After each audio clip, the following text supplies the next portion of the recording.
Okay, so I am back for the next section of this commentary on the syntax of love. I think for this one, I'm probably going to get through the descriptions of what he calls the functions. We could also call them the positions, and that'll be first, second, third, and fourth. And yeah, it should be good. So let's begin this. I read through it earlier today. I'm just checking the content currently. So yeah, I think I'll get through these four. Okay. So the main sign of the first function is its redundancy. If we feel that nature has endowed us with something not just in abundance, but even with some excess, then we can confidently say that this is the first function. Whatever it is, first emotion, first will, first logic, or first physics. And I should also say, I kind of in the first video started slipping into the terminology that I'm used to, talking about attitudinal psyche, which is a derivation, kind of like an update of psychosophy. And one thing that's worth noting is the abbreviations of these. I'm using terminology and abbreviations from attitudinal psyche. And one of them that might confuse people is for physics, the abbreviation is just F. So first physics would be 1F. It's just phonetic. That's all. So you have first emotion would be 1E. First will is 1V. I've seen people use 1W when they're coming from psychosophy, but we say 1V for volition. Volition is just like the Latin for will. First logic would be 1L. Okay. So the first function is the strongest side of our nature. Therefore, during our first contacts with other people, we quite unconsciously put it on the table as our trump card. For example, a holder of first physics going to a meeting with a stranger will first, I emphasize again, quite unconsciously, think about whether her neckline is deep enough, and only then about the content of the conversation, her role in it, etc. So neckline being like, cleavage, essentially. Whereas the owner of First Logic will first think through the topic of conversation and only then take care of her appearance.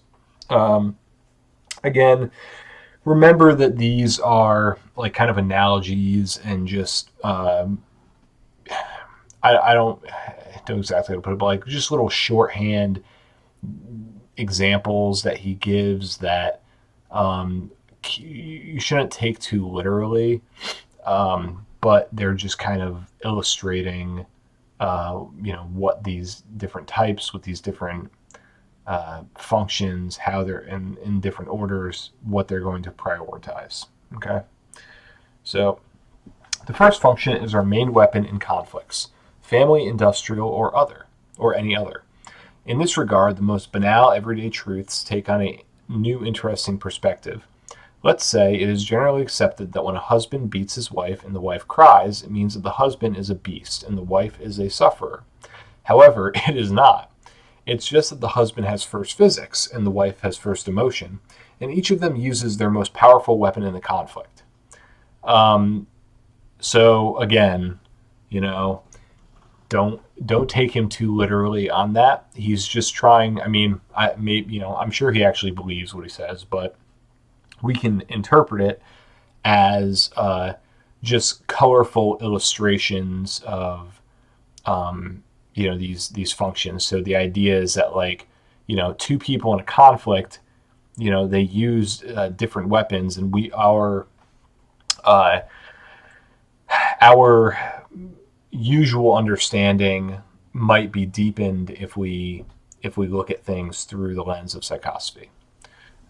There are known cases of the same kind with the opposite sex sign. Okay, so that just means like a woman who physically beats her man, and the man who uses emotion as his weapon. Or here's another example. According to Plutarch, Darius, the father of Xerxes, said in praise of himself that in battles and in the face of danger he only became wiser. i.e. Darius had first logic. There would not be a great sin in using the first function as a weapon. You have to fight with something, if among other things the first was not too cruel in these battles. And the first is merciless. So in fact, the first is in fact quite cruel. Its very effective nature does not tolerate compromise and demands absolute victory in the struggle. First physics beats the enemy, if not to death, then to complete blackout. First will achieves undivided power, absolute leadership. First logic in discussions owns only one truth, its own, and proving it does not stop until it defeats opponent on all accounts. The first emotion screams until it stuns and silences the opponent. So in this, I noticed that his examples for the first emotion seem very like whiny and like screaming and crying. Again, take that not as like literally screaming and crying, but sort of the like power of emotion, like an emotional demonstration. It could actually be positive. Usually as a weapon, it's not positive, but imagine a kind of very like dull and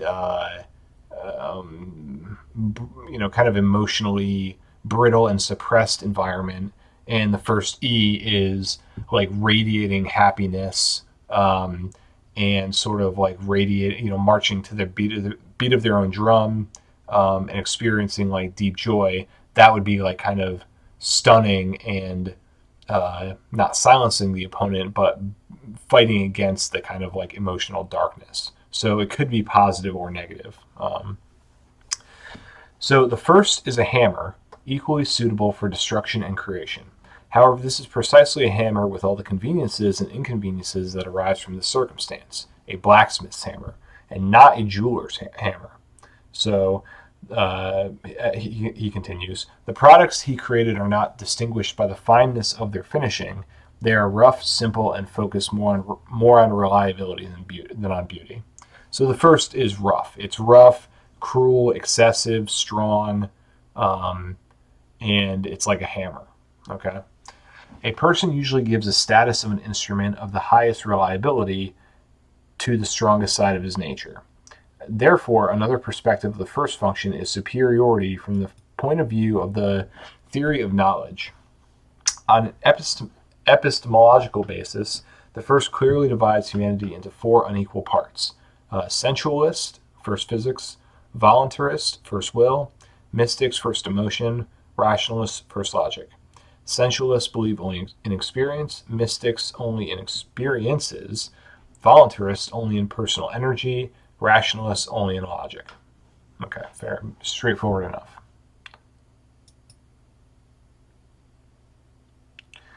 The illusion of absolute reliability of knowledge obtained with the help of the first, among other things, well explains such a surprising phenomenon for our enlightened age as a mass passion for magic, astrology, and similar superstitions. The casket opens simply. This entire mass of believers in mysticism is made up of emotionalists.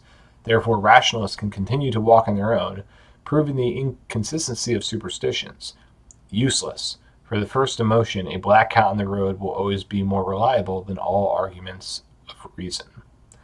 And so in this, he paints emotion, but really like first emotion in particular, with mysticism. So there's something like very spiritually oriented, superstitious, mystical with first emotion. So that's kind of interesting because I might, if I was seeing the theory more like kind of formulaically, I might not have come to that conclusion, but thinking about it, I do kind of see it. It does seem like a lot of 1E types are kind of like mystical or superstitious, or really it's kind of like they're anthropomorphizing or personifying inanimate objects and non-intentional events. They're imbuing it with emotion. They're kind of projecting. They know that they are emotional creatures in themselves, so they're seeing this emotion where maybe logically there isn't, but all these functions have some role to play. and perhaps that's adaptive. And in fact, when he talks about first emotion, he'll kind of explain how, like, he gives this kind of, flippant evolutionary argument, which is kind of half baked, but it's interesting. So he kind of explains why that could actually be an adaptive mode of life. The first function is the most important and most reliable tool for perceiving the world around us, through the prism of which a person always begins to analyze the picture opening before him. In this regard, I recall a charming anecdote from a series of anecdotes from Lieutenant Revsky. Don't know how to pronounce that, but I'll just say, Rzewski. The lieutenant and the lady are walking along a pond in which swans swim. Lady, enthusiastically, Lieutenant, wouldn't you like to become a swan? Lieutenant, bare bottom in cold water? No, excuse me. I think the reader has already guessed what the first function of someone in this joke is. Of course, it was the lady's first emotion that colored the picture, opening before her in emotional romantic tones, while the lieutenant's first physics made the same picture exclusively physiological in perception. Probably over time, when both use other functions to analyze the environment, the positions of the hearers of the joke will become closer. The lady will feel the discomfort of sitting in cold water, and the lieutenant will appreciate the beauty of the landscape. But at first, their view of the world will certainly be different and certainly derived from the first functions. That's another thing about first emotion, is that he loads aesthetics into it a lot, which you might think are physics, and maybe there's a part of aesthetics that is physics related and a part that's emotion related, but certainly like a big part of art, as opposed to like mere decoration, is this emotional quality. So emotions have something to do with like beauty and art, basically. The first function, precisely because of its redundancy, is the main force that a person himself feels most clearly in himself. Here's its powerful breath within himself. For example, Mikhail Chekhov and Vakhtangov, I'm butchering these, once met, and during the course of the conversation, both of them, the great actor and the great director, had to admit to each other that we are familiar with the incomprehensible force that arises in us at times. For me, Chekhov, while playing on stage; for him, Vakhtangov, in everyday life. This power gave me power over the public, and for him, over the people around him. Chekhov and Vakhtangov did not give names to the forces that they felt in themselves, but now, taking into account the special nature of the first function, we can name them. Of course, Mikhail Chekhov had the first emotion, and it was this that determined both the choice of the acting profession and the power that he had over the public, the power of emotional dictatorship. Vakhtangov, on the other hand, had the first will, which is obligatory for a great director, a force that allows him to keep the actors and those around him in check. Although a person usually amuses, pampers, and cherishes his first function, he, and especially the people around him, are not left with a feeling of some kind of trouble, and are not left, I think it's supposed to be, are not left without a feeling of some kind of trouble and even ugliness of the first function, and this feeling stems from its redundancy. As Shakespeare wrote, "The sweetest honey is disgusting to us because of its excess of sweetness.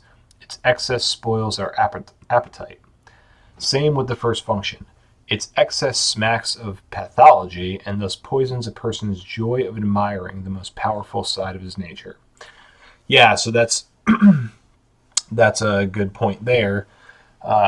The first function is excessive, and as he'll get into as he goes through these descriptions for each of these functions or aspects, I should say, the first function is like it's an oversupply and it's dominating, and so it's something that in a person people will respect their first function, and like meaning other people will respect a given individual's first function, and they might be impressed with it, and they might even fear it, but they won't love it. It's kind of like that old, would you rather be feared than loved? Well, for the first function, it's more like fear or like respect. But people don't get a joy so much from someone's first function. Now, I think maybe he's too extreme with this, because I think I do, I would get a joy from, um, potentially a type's first function, depending on the type. But yeah, I do see his point that the first function being so excessive, it goes over much, and it just seems it's like the sun, right? That's actually a good analogy for it. The sun is the king of the sky, right? But you can't look directly at it. You have to be pretty far from it to appreciate it, because otherwise it's gonna burn you up, or blind you. It's impressive, but it's harsh, and that's kind of how the first function is. So it may seem strange, but even the most fundamental religious ideas about what God is in his being and what human immortality consists of are formed under the direct influence of the first function. Everyone is religious, but everyone is religious in their own way. Even the first logic is religious, but its faith has nothing in common with the mystical idolatry of the popular faith. The essence of the religion of the first logic lies in the absolutization of itself, the mind. First logic, in its characteristic manner, surveying and systematizing the world around us, finds it so intelligently arranged and mathematically verified that it soon comes to the conclusion that there is a certain supreme creator, whose first and practically only property is reason. From Anaxagoras to Einstein, any owner of the first logic, having taken the trouble to think about the problem of the primary source of all things, willy-nilly comes to a self-portrait religion, in which the deity, the creator and motor of the universe, is thought of exclusively as mind, nous, ancient Greek mythology, and it has practically no other attributes. In accordance with such theology, the idea of human immortality is also transformed. Based on its scale of values, the first logic considers only the mind worthy of eternity, and according to this idea, models a picture of the afterlife.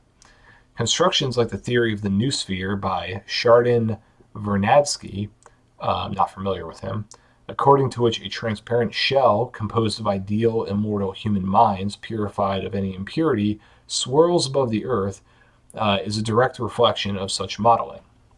It remains to add what has been said, that the first logic is by no means alone in its desire to absolutize itself. This is a property of the first function in general. The first will sees in the absolute the unconscious, blind, volitional principle, Schopenhauer, Hartmann, Kierkegaard, etc., and awards eternity exclusively to the human spirit or will. First physics professes outright idolatry, i.e., deifies matter in all its forms, and imagines immortality in a completely carnal way, like the early Christian concept of the coming resurrection in the flesh. The first emotion identifies the divine with the highest and brightest experience. God is love, John 4:8, and only the soul, the heart essence in itself, leaves to live beyond the grave. Yeah, so that's pretty interesting. I can see that. An example I would give, that I was thinking about earlier, but I'll try to keep it short here, is that I'm living in a part of the country that has a lot of evangelical Christians. I think mostly Southern, like, Baptists, and I'm not super familiar with their doctrines and stuff, but I've been to I went to, like, one of their mega churches, which was an interesting experience, and just being around this area for a couple of years now. Yeah, I definitely can see how their religion at its base seems very emotional. It seems all about this experience of God's love. It's very, like, Christ centered, which you might expect from Christianity, but then think about Catholicism. I mean, honestly, a lot of Catholic theology is much more logical. It's meaning that it's based on, like, metaphysics and, like, Thomas Aquinas, and you might read some Plato. It's very, like, intellectual, and much more structured. Whereas this, kind of Southern Baptist or evangelical Christian stuff is very, like, emotional. It's like they're just trying to, like, you know, get people to have this emotional experience at church with, this pop music type of stuff. And then from that, they hope it'll spark this kind of like love of, you know, Christianity and this like very personal like relationship with Jesus and this sort of like optimism. And I would actually type this religion, going back to the first video where he says it's possible to type like societies.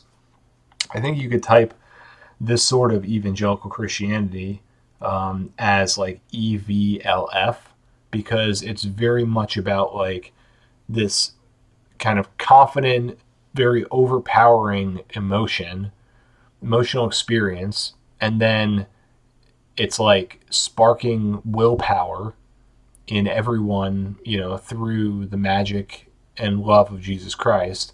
It's not so keen on logic. In fact, they seem to like downplay like complex theology. They're kind of like resistant towards intellectualism, at least within their religion. And then lastly, it's like glass physics. They'll put their church next to the Buffalo Wild Wings in a commercial plaza. Like there's really, and if you think that the world is imminently ending, like what's the point of spending much time, dealing with physics, right? So they have this kind of, on the one hand, the church is very plain, or, it's not, it's just very plain. And then, a lot of them are just like hardworking, like farmers, and, they're just kind of like flippant and unbothered about physics. So I would say, it just seems like the culture of this kind of evangelical Christianity would be EVLF to me. Anyway, that was like a long digression, but I just wanted to give an example that I was thinking about for his little paragraph there. So, in old age, the first function becomes even more redundant. The first emotion becomes even louder, the first will more tyrannical, the first physics more tight-fisted, the first logic more dogmatic. And this happens because the destruction of personality caused by inexorable time in old age forces a person to strengthen even more reliably in himself what previously served him as his main help. The first function, and that's pretty dismal. I don't know. I don't know if that's true. I feel like there's more like growth potential. At least maybe that's true for the first function, but I wouldn't say it's necessarily.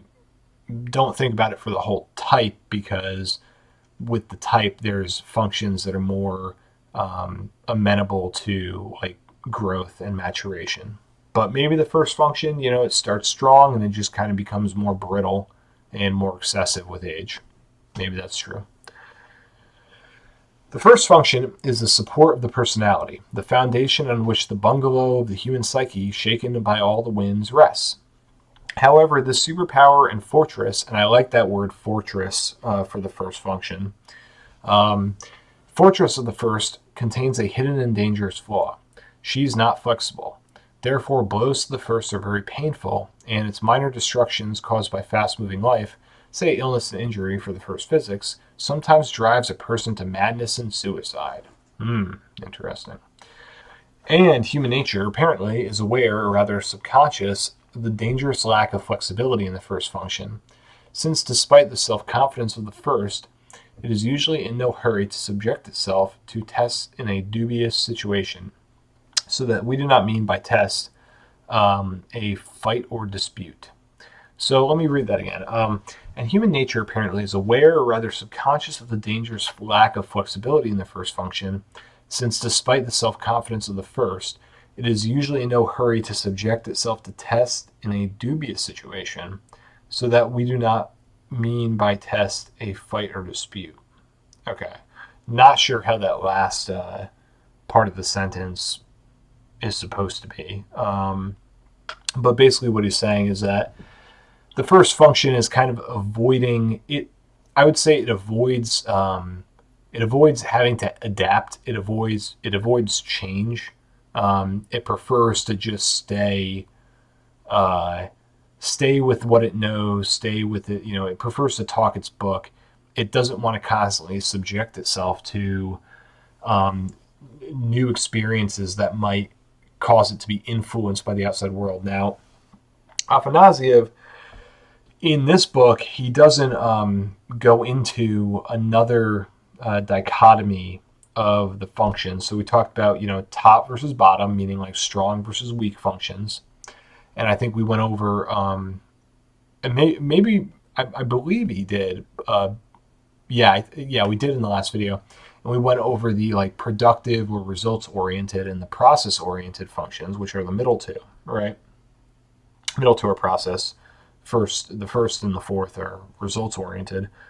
But there is another dichotomy, which is the perception of like others. You could say it's like, are others strong or are others weak, right? And so the first and the third are others weak or others negative. The second and fourth are others positive or others strong, meaning that the second and fourth are open to being influenced by others, whereas the first and the third are protective of being influenced. So that relates to this a little bit here. Okay. Let's be completely sincere. The first function is our gift to ourselves. She is selfish, although the word selfishness itself is usually only in relation to the first physics. If someone gets something from the first, then firstly, it always happens from generosity, from an excess of results achieved alone, and secondly, not due to the internal need of the first herself, but under pressure from lower processional functions. So in other words, the first is only generous due to its excess, but not because it feels a need for something from the person that it's bequeathing its excess to. In other words, the first is unidirectional. Okay, it gives out of excess, but otherwise it's just taking. So, concluding the story about the first function, it is necessary to recognize that selfishness, monologue, vulnerability, cruelty, and rudeness of the first make it, although the most significant and bright, not the best side of human nature. Okay, so again, the first function is selfish. It engages in monologues. It's vulnerable. I would say maybe not so much vulnerable, but protective. And it's cruel. And rudeness, I would say it's flippant, and that's a word that Rob uses in Attitudinal Psyche quite a bit to describe the results functions, the first and the fourth. So maybe not so much rude, but flippant, meaning kind of unconcerned by the feelings of others. And again, like the sun, it's significant and bright, but it's too much. Okay, it's overmuch. So it's not considered the best side of human nature. Now, personally, I don't believe that there is a best function. I think they're actually all equal. Now, he believes that the second function is the best, and that's a part of psychosophy that I'm glad Rob got rid of in Attitudinal Psyche, or he downplayed it, was the idea that like the second function is like the best, and there's nothing wrong with it. I think that the second function also has its downsides, which maybe I'll go in after I read through his whole description of it. But I am going to stop the video here because I just need to like get a drink of water and check on something. But I will be back shortly, and so this third video might be a separate YouTube video, but whatever. In any case, goodbye for now.